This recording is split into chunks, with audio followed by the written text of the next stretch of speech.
Welcome to our Phoenix #1 Governing Board Recap. My name is Carmen Trujillo, Governing Board President. And I'm Deborah Gonzalez, Superintendent of Phoenix #1. At our meeting on September the 11th, we had a great turnout of community members who came to speak in support of school social workers and the partnerships that ensure families and children are getting the emotional support they need to be successful in schools and in life. This is a theme we've also been hearing in our community roundtables.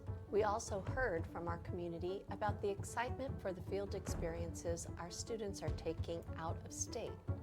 One of the community members talked about the importance of these trips in developing independence and confidence in our students as they learn to navigate the world around them. Mr. Whittle, our Chief Financial Officer, provided the Governing Board and our public with a report on what we've been doing with the bond dollars our voters approved 3 years ago. We saw several images of the improvements to all of our schools, including parking areas, new shade structures, tree plantings, improved HVAC, servers, and technology upgrades that are serving the entire district. We also upgraded our buses to include an electric fleet and charging stations, as well as equipment to keep our fleet running safely. We also saw the dramatic cafeteria upgrades at Capitol and Garfield, the playground improvements at Shaw, and our Family Center renovation. This bond also supported renovations for safety improvements in our front lobbies at the schools and the gate and fencing repairs, lighting and technology safety, as well as elevator improvements for Whittier. The emergency demolition and construction at Etta after the flood was a big part of the bond as well. And so is the work to improve our energy efficiency across the district. Garfield and Edison will receive building renovations in this bond, but all schools and our transportation department received significant infrastructure upgrades through this bond.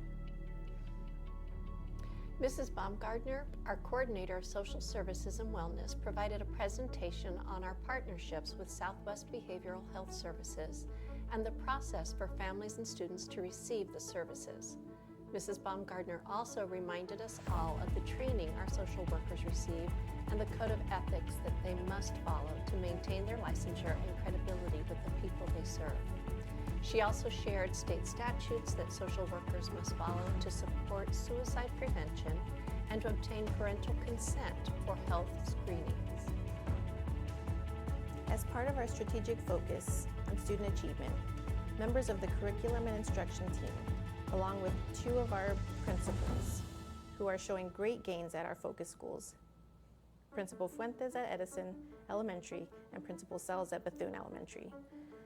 They both shared on our board goal #1 related to early literacy. The goal is to move 3rd graders from a 23% pass rate on the state assessment in 2024 to a 40% pass rate in 2028. We do see reason to be optimistic about growth going forward. However, we recognize the goal that we set may be too ambitious. Some of the reasons we're optimistic include the inputs that we believe will support middle years literacy. These include the use of new curriculum that includes high-interest complex texts that are allowing our students to engage and apply strategies such as annotations and questioning as they read, which is leading to class and small group discussions. The deliberate teaching of writing and giving students feedback on their writing is also strengthening their ability to convey ideas clearly and effectively.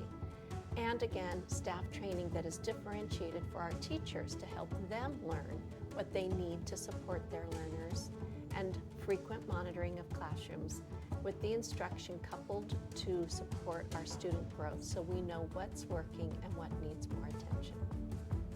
Finally, we looked at the superintendent guardrail to not allow the district to operate without reciprocal and effective communications between the board, district employees, and community stakeholders.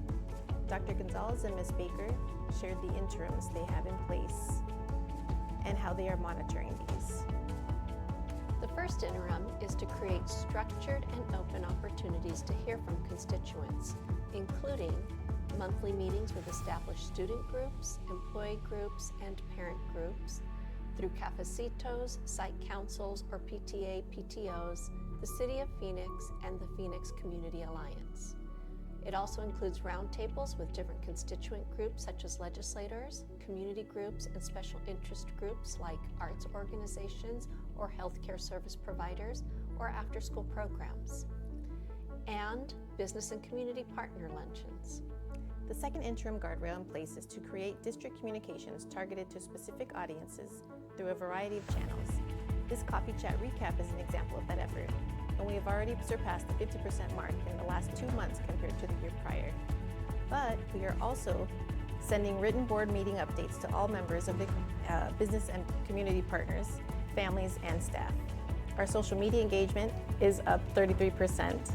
Our website now includes translation requests that let us see the languages requested and the pages being viewed. We have had 275 translation requests, and we are on pace to surpass the website views of nearly 600,000 in 2025. Our third interim guardrail is to expand regular communications to families through print and digital media. We're doing this through a messaging app called Class Dojo, and we already have 84% of our families who are active. That means receiving alerts and updates from their school and the district. We also utilize emails and texts and a transportation app to alert parents about changes in bus schedules. And through word of mouth, we're making sure that all our employees have important information that they can share with families and others in the community by sending emails and videos like this about important district information. We want to thank everyone who was able to join in person and everybody who watched our meeting online. Your participation is very important to us. Our next governing board meeting will be on October 2nd at 5:15 p.m. in the governing board room. We will also have student performances and staff and student celebrations beginning at 4:15 p.m. prior to our board meeting, and we invite the public to join us to see the remarkable talents of the people who make Phoenix #1 great. Thank you.